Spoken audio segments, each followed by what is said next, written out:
Hey everybody, it's Zach Baxter with the Knights of the Drunk Watch. We just finished episode 8 of American Horror Story, The Winter of Discontent, and it was bloody. So let's start off with introductions. I'm Kate. I'm Crystal. I'm Andrew. And I'm Zach with the Zach Baxter channel, and Andrew's going to say the magic words. Oh, we are the Knights of the Drunk Watch. And now our talk begins. All right. Kate, hit it with the nuggets. Okay, so we can start with the fact that, the Denham boys have taken over the restaurant, and the ladies are in the kitchen cooking, and they're not happy about it. Nope. Not at all. So Beverly is essentially like, if we cut off the head of the snake, the army will die. And Winter's like, oh no, don't do it, I can still sway him. And Beverly gives him a week, and then she's having do with him. Yeah. So that's kind of Beverly's goal here, is like, listen, we were supposed to be equals, and we're not. That's not okay.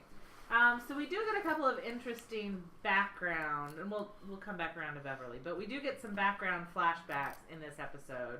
And one is 2 years ago, Halloween. Mm-hmm. We see Kai and Winter going onto the dark web and just basically trolling people. Mm-hmm. And they get contacted by Pastor Charles, who brings them to a murder church. They're trolling ultra right-wing conservatives.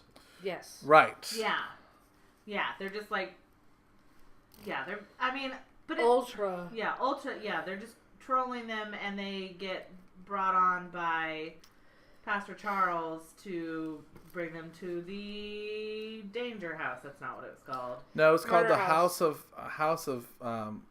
we'll research it. Judgment House. Judgment House. Thank you. And it's essentially like a horror house of sins, right? Yeah, basically. Yeah.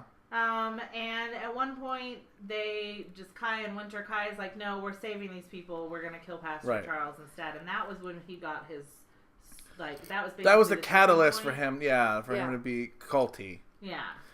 But why, what then from there was now I shall start a cult and I shall be in power? Well, I think there's a certain something when I don't know if that was the first person he ever killed.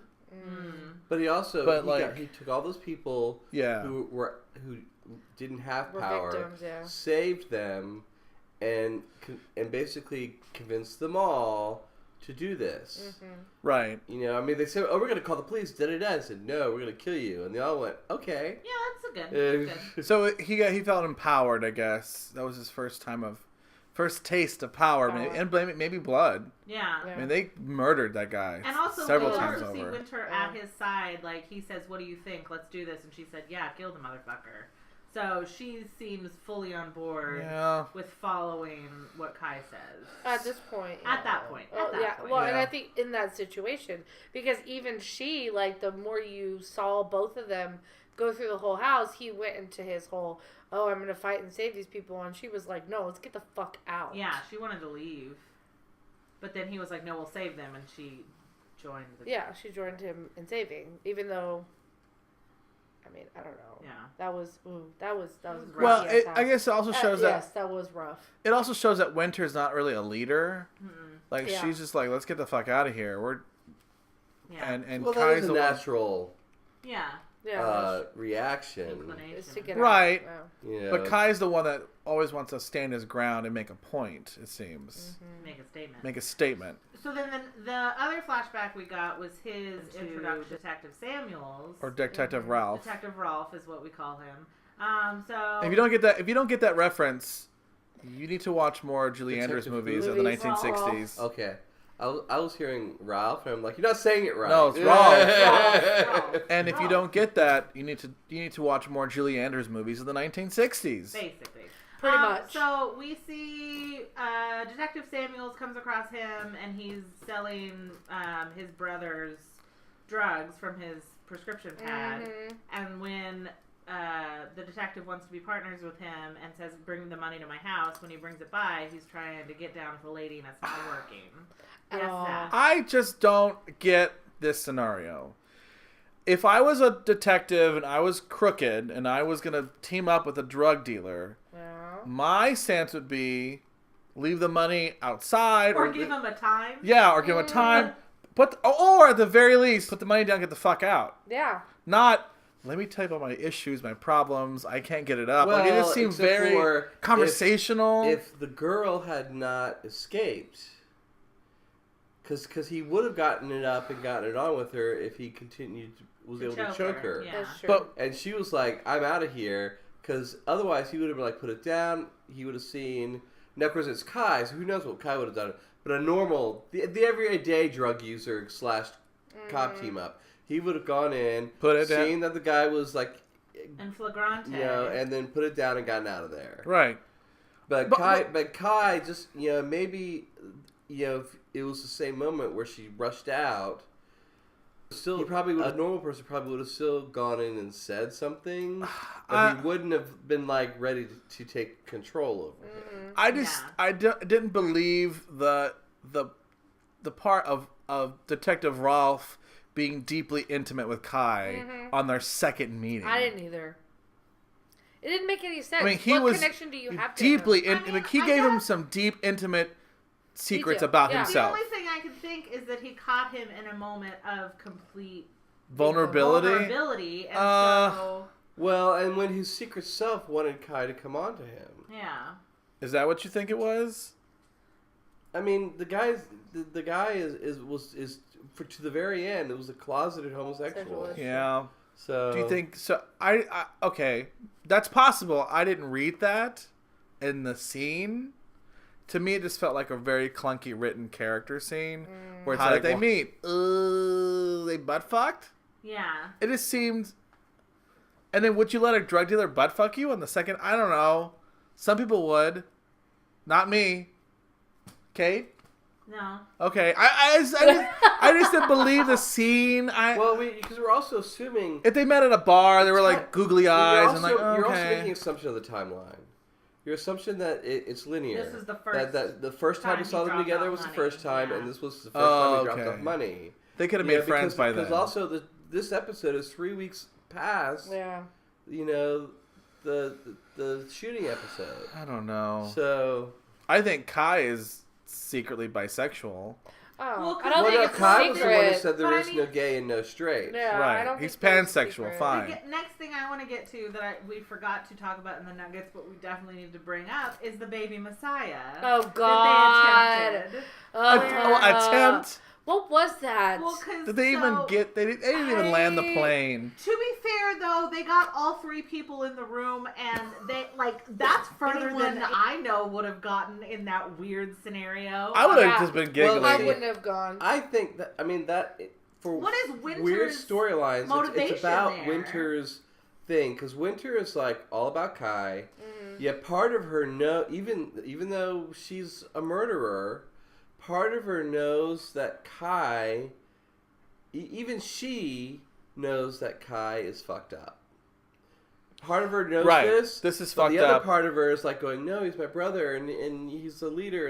And another part of her is going, wake up, he's a loony. Well, I think maybe and in the bin of loonies, he's the Looney Tunist. Yeah. And because I think that's why she throws Beverly under the bus, because Beverly had threatened Kai. So it was easy for her to throw the bus for shooting Detective Samuels, Detective Rolfe, because she kind of didn't mean to shoot him. And that also protects her. And that protected her, but, and of course Kai's going to believe her over anybody else. Yeah. So, she kind of cocked off, shot him, knew Beverly was going nowhere anyway, threw her under the bus. But, I think until Kai cut Dr. Vincent's finger off, I think I think that is probably the breaking point for Winter. I can because see that's that. her brother, Because they were family, and and so it's like, everything was telling her he's crazy. Vincent, being a psychiatrist, picked up on it right away, and then, but I think she was still kind of like under his sway. Yeah. And I think losing Vincent is going to be the deal breaker for her. And so, the idea that, does she team up with Allie? Well, I think this is moving on to another nugget. Right, that's fine. Allie clearly, is doing what she's doing to get into that cult so she can get herself out of there. Yeah, get out. Her plan is an extraction plan. Yeah. Mm-hmm. She didn't just become a member of the cult. All right, that was our talk back. Thanks so much, Andrew, for... that was it. That was it. We could talk about Winter and Allie more. I mean, I just think going back to the menage a no. Mm-hmm. Yeah. Menage a no, thank you.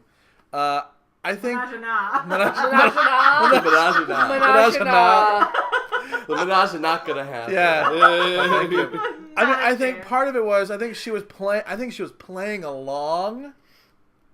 I think at some point she thought this was like... As far as what, though? For me, like, as far as being a woman playing along, when your brother says, lay your receptacle down, That's you don't it. then lean back, put your feet in the stirrups, and show it to the Right. brother I in mean, detective role. I mean, Yeah, but I agree. That's a bridge too far. I agree with that. Well, but Or you don't let him rub his limp dick on you. You gotta layer cult on top of all that. I mean, I think she was conflicted that entire time, and she finally gave in to the conflict and said, "Screw this." But the reason why I say play along because Kai has done all these strategic little moves, like we'll do this in Latin and we'll do this satanic thing and we're gonna make this like I think she's seeing it. Yeah, I think she's seeing. Oh my god! We forgot about that scene. But that's what I'm saying. I don't think she. I think uh. she saw it in the light that we saw it. This wasn't serious Yeah. until it was serious. Until there was a lip dick on her vagina.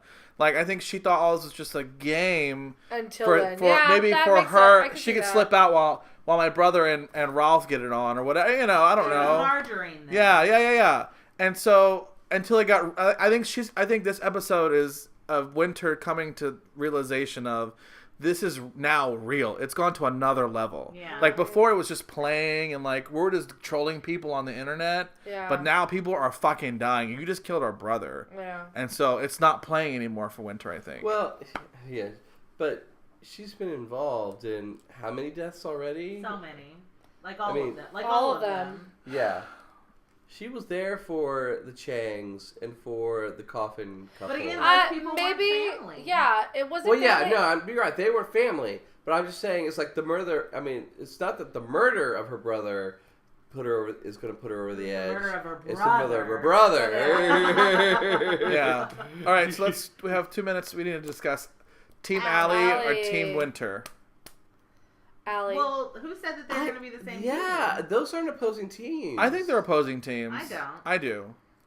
Do you think Allie just wants to get in, get her son, and get Yes. out, and Winter wants to take over the Yes. cult? I think they have two separate goals. But why They can't might they work together to achieve I that? don't That's even true, think but Winter I don't- wants to take over the cult, though. Yeah. I think Winter's going to realize the cult has to go. But yeah. Yeah. I think she's realizing Or her brother has to. Most definitely. But I think that when her brother, like, I think she also going to realize when the brother goes, the cult dissipates. Yeah. And and the other thing is, sorry, queso. You know, she takes her brother out. Is she any better than Kai? Okay. And then now she's alone, so she has to live with that loneliness. Ivy. Yeah. Oh, She Andrew, does have nobody Ivy. wants Ivy. Yeah. Nobody wants Ivy. Winter apparently does. No, she doesn't. Yeah, she does. She won't put up with that. And I think Winter's goal, like I said, is like you said, disband the cult, disband Kai, maybe put him away, and I think Allie's goal is, like you said, get her son and get the hell out. They could ultimately work together, but I don't think they have told each other's plan. There hasn't been any communication there. But Well, no one you knows. presented Be it there. as Team Winter, Team Okay, they're not Allie. working against They're not each other. opposing teams. No, but they're definitely on different paths that may converge in the middle. They may have the same goal, Right. but they're working at it from but opposite Your ends. metaphor doesn't work in Okay, that. I'm sorry I Can we used the word also team. point out how now he has Allie in Beverly's outfit, and Beverly was originally supposed to be his right-hand woman, and now Allie is. But Beverly's not dead yet. No. Yeah, where did She's Beverly feeling go? Better. Where did Beverly go? The isolation chamber. Not a good place. More importantly, A bad where the place. fuck is Francis Conroy? Where the fuck is Francis Conroy? I'm not gonna have just a one episode Francis Conroy. Oh, now that Manuel's on TV. Oh, this is so hard. Let's end it. Okay, anyway, so that was our talk back because we got to end because Lin Manuel's going to say lots of cute shit. He's secretly my husband. Let's So, if you like this content, make sure to let the guys at The Horror Returns know. Leave a comment. You can find their podcast at thepodbean.com. Thanks so much, guys, for letting us be a part of this great content. Oh, that's my alarm saying we're done. And if you like our content, we also watch The Walking Dead on Sundays on Facebook Live. We have talkbacks as well as that, and we also watch American Horror Story. All right, that's all I got to say. Andrew? We are the Nuts to Drunk Watch. And now our talk has ended. Good night, everybody. We'll see you on Sunday.